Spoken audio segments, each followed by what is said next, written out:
Thank you. Дуже Thank you very much.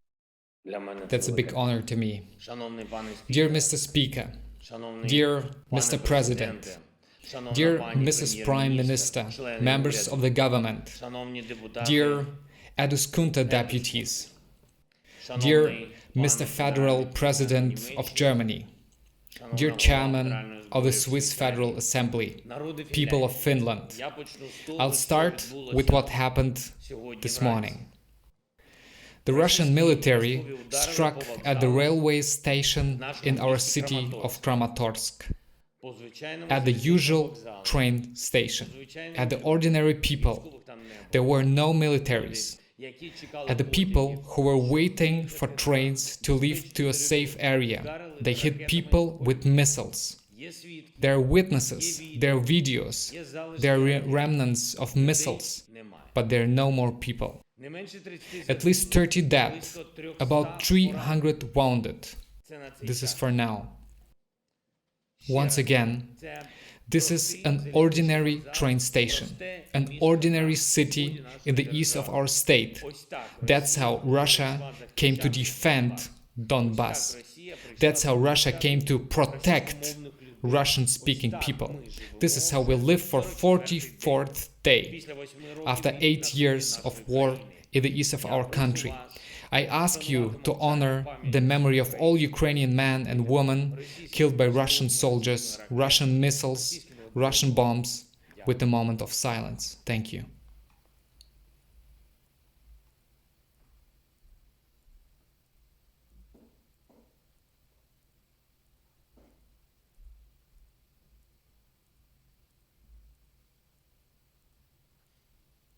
Thank you. Росія кинула на захоплення Russia has sent all its combat-capable forces from all over their territory up to the Far East to seize Ukraine, but even they were not enough. That is why Russia is gathering as many people as possible who are capable of holding weapons in order to continue the aggression against Ukraine, looking for mercenaries around the world, sending militants from various de facto terrorist groups and so-called private armies created by some Russian officials.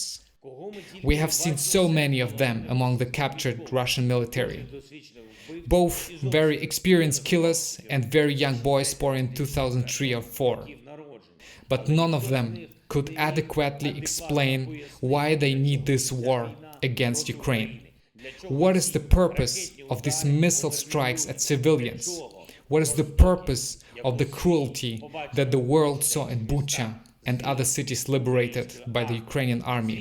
Of course, among the nearly 200,000 Russian occupiers on our land were those who did their best not to fight, who fled to Russia, who deliberately surrendered, who inflicted serf injuries on themselves to get to the hospital and leave the war zone. But still, it was a minority, and the majority of their army continues war on our land for no apparent reason, absolutely pointless, and as cruel as possible, continues to fight in a way that you often think, are these people at all? Yesterday, the Russian military fired from artillery at a boat with civilians on the Kakova reservoir. People were just trying to escape from the occupied territories, but they were hit by grad. 3 children, 11 adults on the boat, in the middle of the reservoir, tens of meters from the shore, and they are being hit by artillery. Hundreds and hundreds of cars with gunshot traces remained on all roads of all country in the areas where Russian troops entered. Ordinary cars of ordinary people who just wanted to live. The Russian military knew for sure that those were ordinary civilians. They saw that there was no threat, but they fired. There are many examples of such cars with people who were simply crushed by armored vehicles, literally crushed by tanks. You all know that the Russian military has done in our city of Bucha, but they are still make such Buchas every day, from Kramatorsk to Mariupol, from Kharkiv to Kherson, and I'm sure you realize that if the Russian army is ordered to invade your land, they will do the same to your country. I do not wish you this. They will do what happened in Bucha to your cities, to the cities of any country that the leadership of the Russian Federation decided is allegedly part of their empire and not the land of another nation. And even if Russian soldiers do not understand why they need it, they will still be at war, because it is hatred and contempt for other people that are being brought up now in Russia at the state level. Ladies and gentlemen, people of Finland, you have already seen in your history the cruelty and absurdity of other invasion of Russia. Let's be honest, the threat remains. Everything must be done to prevent this from happening again. Russia's war against Ukraine is now deciding not only the fate of our state, not only the fate of our people, but the fate of all those who have a common border with Russia. Like you 83 years ago, Ukraine has the courage to defend itself against the enemy whose forces far outnumber them. There are just a lot of them in quantitative terms.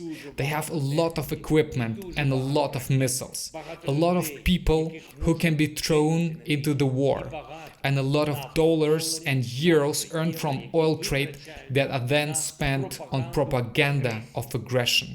But just as your courage saved your country from Stalin's invasion, our courage resists this invasion for 44 days already. But much remains to be done to win. Of course, unlike before World War II, the democratic world has now realized that the expansion of tyranny cannot be ignored. If the people are fighting for freedom, they must be supported. But unfortunately, this understanding is more common among nations than among some very influential politicians, among smaller states than among some leading states. We still have to convince the world's powerful states on a daily basis that sanctions against Russia, that it will not be able to circumvent and that will definitely stop its military machine, are necessary. We still have to ask for the necessary help, for the necessary weapons, and we are still told that we still have to wait for the aircraft, anti-missile systems, for tanks, anti-ship weapons. We are told that we have to wait while we are losing hundreds of people every day from Russian strikes.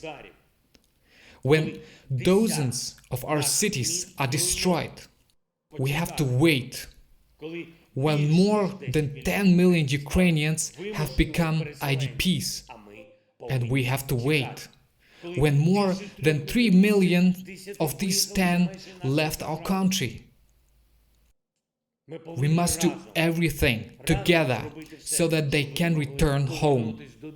We must do everything to stop Russia, to stop the war, so that peace is restored in Ukraine and the Russian occupiers leave our sovereign territory. This cannot be delayed, ladies and gentlemen. We are told that we have to wait, but I have a question. Should both those who kill our people and those who make us wait be held jointly accountable for the deaths of Ukrainians? Those who make us wait for the most necessary, wait for the opportunity to defend ourselves, our life, wait for the weapons?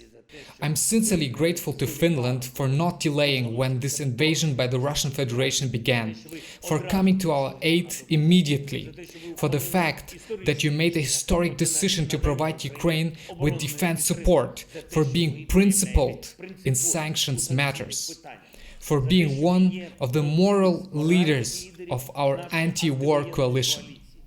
But I ask you to show even greater leadership, both at the level of the European Union and in bilateral relations with European countries, to support our struggle for freedom, for our common freedom. Our common freedom. When this war continues, when tyranny loses the war against Ukraine, it will be one of the greatest contributions to Europe's security in decades. Consequently, one of the greatest contributions to the security of your state. That is why we need the weapons that your EU partners have. That is why we need truly effective, powerful sanctions against Russia. Permanent. Such a sanction cocktail. Which will be remembered as Molotov cocktails. Insist on it. I am grateful to the Finnish companies that have already stopped working in the Russian market. But economic ties with this country must be severed, and I urge you to put pressure on all you companies that continue to support the Russian military machine through their taxes and excise duties in Russia. All Russian banks must be immediately isolated from the global financial system. We cannot limit ourselves to a partial response to Russia's threat to Europe and the democratic world, because freedom will not survive if the channels of nurturing tyranny are left, and we need to think together about how to protect Europe from Russia's energy weapons. Every educated person knows that the time of fossil fuels has passed. Mankind can no longer rely on coal, on oil. We need to look for cleaner energy sources for everyone. And if Russia uses energy to finance aggression against other nations and the spread of hatred in the world, it should be an additional incentive. This should be speed up the decision-making process. How much longer will Europe ignore the need to impose an embargo on oil supplies from Russia? How long? This is a matter of security in all senses of the word, from environmental to military. And I urge you to ask this question out loud to everyone in the European Union, so that the necessary decision finally appears. The world knows the formats of how to do it, and if Europe does not want to physically cut off supplies now, if it is not ready, although it is inevitable, the first step must be to apply a scheme to limit the flow of money from oil into Russia. Let this money accumulate on special accounts without Russia's access to it. Let Russia first restore peace and be held accountable for war crimes, and only then take its dollars and euros from oil trade. Let it remember the spirit of Helsinki and restore the Helsinki Accords in full. And only then will it be possible to discuss the economy, if necessary. And when we say that we need to stop the war, it is clear to all cultures and it is clear in all languages. When I say this in Ukrainian, it seems to me that there are no people who do not understand this. The same goes for German, Arabic, Chinese, or any other language. Peace is the same value for all. War is the same evil for all. Ladies and gentlemen, people of Finland, I believe that common sense will still prevail. I am confident that together we will be able to defend freedom and defend Ukraine. That is why we need to think now about how to rebuild our state after this war. The world knows about the leadership of your country, your people in the field of education. You have really built an educational system that allows you to protect personal freedom, make a person educated, and teach respect for other people, the environment, and the world. Other countries should learn this too. During a month and a half of the Russian invasion, 928 educational institutions in Ukraine have already been destroyed or damaged. These are kindergartens, these are schools, these are universities.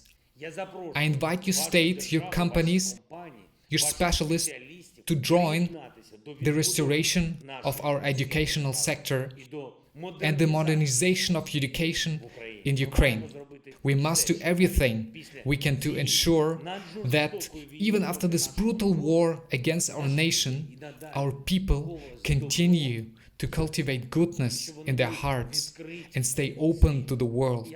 I believe in that. Because hatred must lose. свобода Freedom має must перемогти. win. Спочатку First in Ukraine а далі and всюди, then де тиранія wherever tyranny will try to raise its head. голову. Дякую. Thank you, Finland. Glory to Ukraine.